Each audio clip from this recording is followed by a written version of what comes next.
the road 17, Venezuela. This, I think, is the end of my first day in Venezuela. It's been horrendously busy with traffic, and just the noise, the fumes.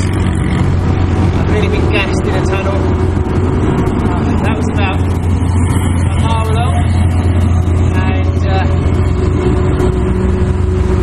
and I got to near the end, and I had to leave the bike and make a run for it to get some clean air because I was choking. I just run out of steam, and I found this kind of culvert. This will do for the night without getting disturbed. It's pretty grim, but I've just got nothing left. Viva Venezuela. Having arrived in Venezuela, it's been a tough few days, but thankfully I've managed to find some friendly locals who've helped me ingratiate myself into Venezuelan culture, and they've all been very, very lovely. So say hello!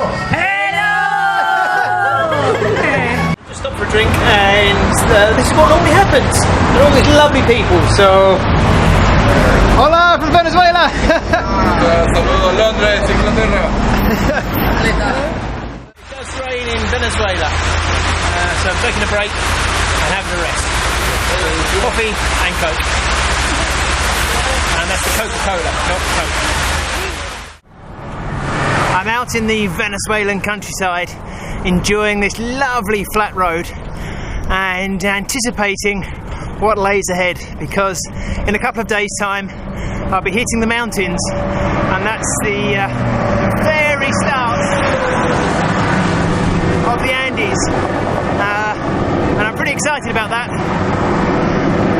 because it's a bit more adventurous, and everyone's telling me that it's going to be really cold, and to get out of this heat will be wonderful. Ever onwards. There you go, there's a view. Wowza, look at that.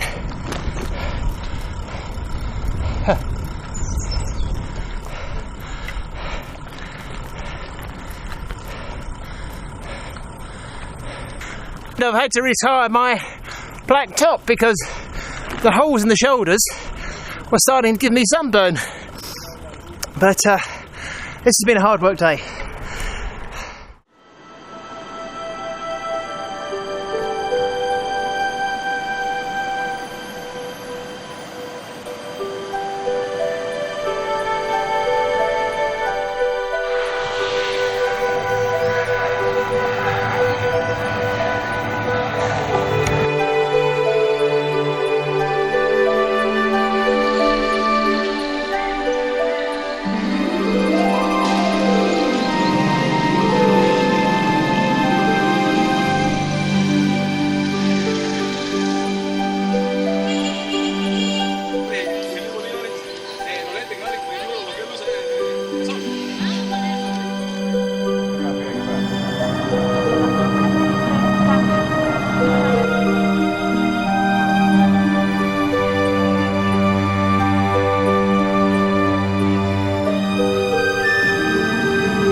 Having left Merida, I've had 3 days of climbing, and it's been endless and it's been really, really hard.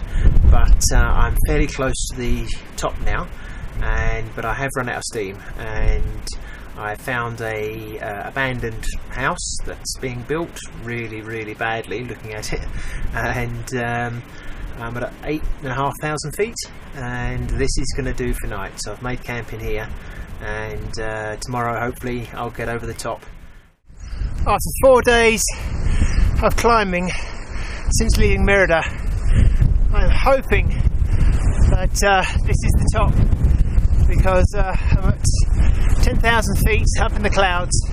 It's freezing cold, and I'm pretty done in. And at last the road has started to go down. So I've not only got my fingers crossed, but I've got my toes crossed and everything crossed, because I really need to go down now, because I'm just bloody knackered. And I could do with a cup of coffee and then a beer. I've just crossed over the last mountain before heading down to the Colombian border, so I'm very chuffed. And it's only a tiddler, and it's at, let me see, 8,349 feet, so as I say, a mere tiddler.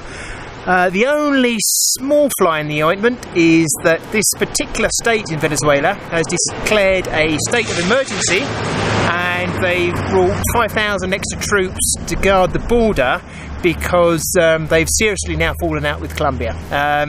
So this means that I think I can't cross the border at the regular place. Unfortunately, as it stands now, I think I've got to do this huge detour, which will probably take me 2 weeks to get around this small inconvenience.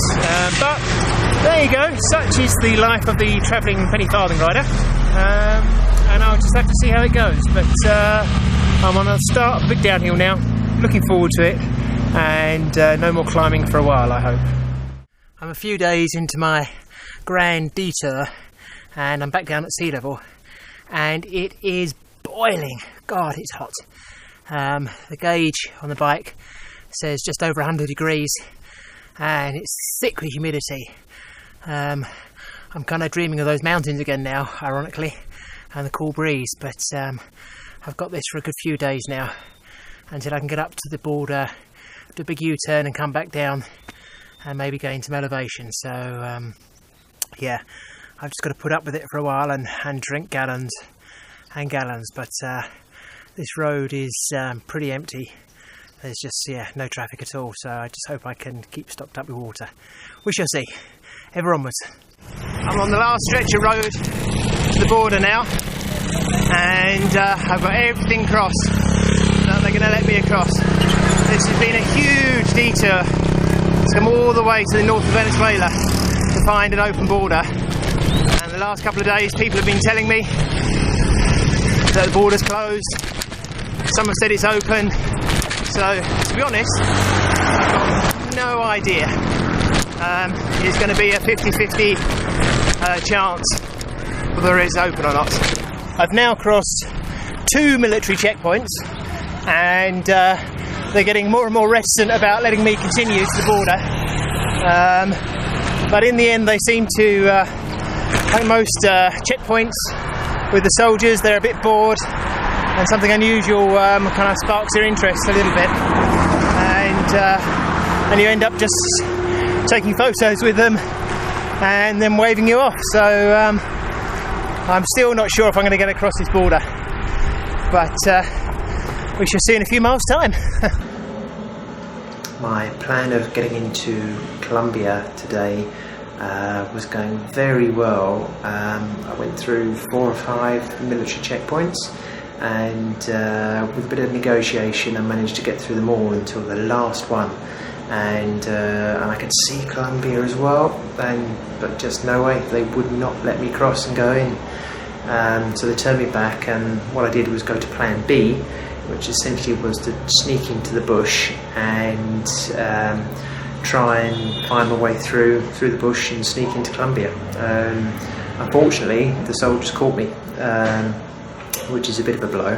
and they've now brought me back to the border post and put me in a room, and at the moment deciding what they're going to do with me.